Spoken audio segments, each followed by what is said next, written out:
ವಿಜಯಪುರ ಮಹಾನಗರ ಪಾಲಿಕೆಯ ಮೇಯರ್ ಮತ್ತು ಉಪಮೇಯರ್ ಚುನಾವಣೆಯಲ್ಲಿ ಜಿಲ್ಲಾ ಉಸ್ತುವಾರಿ ಸಚಿವ ಎನ್.ಬಿ. ಪಾಟೀಲ್ ತಮ್ಮ ಅಧಿಕಾರವನ್ನು ದುರುಪಯೋಗಪಡಿಸಿಕೊಂಡು ಪ್ರಾದೇಶಿಕ ಆಯುಕ್ತರ ಮೇಲೆ ದಬ್ಬಾಳಿಕೆ ಮಾಡಿ ಚುನಾವಣೆಯನ್ನು ಮುಂದೂಡಿದ್ದಾರೆ.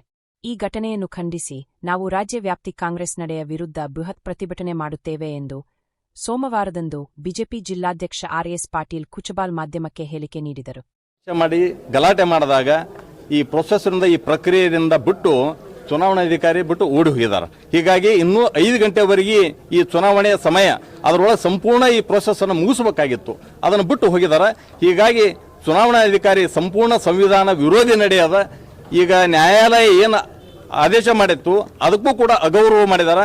ಸಂಪೂರ್ಣ 5 ಗಂಟೆವರೆಗೆ ಸಮಯ ಅದ ಇದ್ದು ಈ ಪ್ರೊಸೆಸ್ ಅನ್ನು ಮುಗಿಸಿ ಹೋಗಬೇಕಾಗಿತ್ತು, ಅದನ್ನು ಬಿಟ್ಟು ಹೋಗಿದ್ದಾರೆ. ಈಗ ಮಹಾಪೌರದ ಚುನಾವಣೆ ಸಂಪೂರ್ಣ ಅದರ ಪ್ರೊಸೆಸ್ ಕಂಪ್ಲೀಟ್ ಆಗ್ಯದ. ಉಪಮಹಾಪೌರದ ಮಾತ್ರ ಪೆಂಡಿಂಗ್ ಇಟ್ಕೊಂಡಿದ್ದಾರೆ. ಅದಕ್ಕೆ ಎಲ್ಲಿವರೆಗೆ ಈಗ ನೀವು ಚುನಾವಣೆ ಪ್ರಕ್ರಿಯೆಯನ್ನು ಮಾಡಿ ಅದನ್ನು ನಿಲ್ಲಿಸಿದಿರಿ, ಅದನ್ನು ಸಂಪೂರ್ಣ ಅದನ್ನ ಮಾಹಿತಿಯನ್ನು ಕೊಡಬೇಕು, ಅದರ ಪ್ರೊಸೀಡಿಂಗ್ ಕೊಡಬೇಕಂತ ನಮ್ಮ ನಾಯಕರೆಲ್ಲರೂ ಒಳಗಡೆ ಎಲ್ಲ ಸದಸ್ಯರು ಧರಣಿ ಮಾಡ್ತಾ ಇದ್ದಾರೆ. ಹೀಗಾಗಿ ಭಾರತೀಯ ಜನತಾ ಪಾರ್ಟಿ ಈ ಒಂದು ಸಂಪೂರ್ಣ ಈ ಪ್ರಕ್ರಿಯೆ ಇದನ್ನು ಮುಗಿಸೇ ಇದ್ರೆ ನಾವು ಇಡೀ ಪ್ರಕ್ರಿಯೆಯನ್ನು ಇಡೀ ರಾಜ್ಯಾದ್ಯಂತ ನಾವು ಇಡೀ ಜಿಲ್ಲಾದ್ಯಂತ ನಾವು ಹೋರಾಟಕ್ಕೆ ಇದನ್ನು ತೆಗೆದುಕೊಳ್ತೀವಿ. ಈ ಸರ್ಕಾರದ ಕೈಗೊಂಬೆಯಾಗಿ ಏನು ವರ್ತಿಸಾಕತ್ತಾರೆ ಅದಕ್ಕೆ ನಾವು ಖಂಡಿಸ್ತಾ ಇದ್ದೀವಿ. ಸಂವಿಧಾನ ವಿರೋಧಿ ನಡೆಯನ್ನು ಅನುಸರಿಸ್ತಾ ಇದ್ದಾರೆ ಅಧಿಕಾರಿಗಳು, ಅದನ್ನು ನಾವು ಖಂಡಿಸ್ತಾ ಇದ್ದೀವಿ.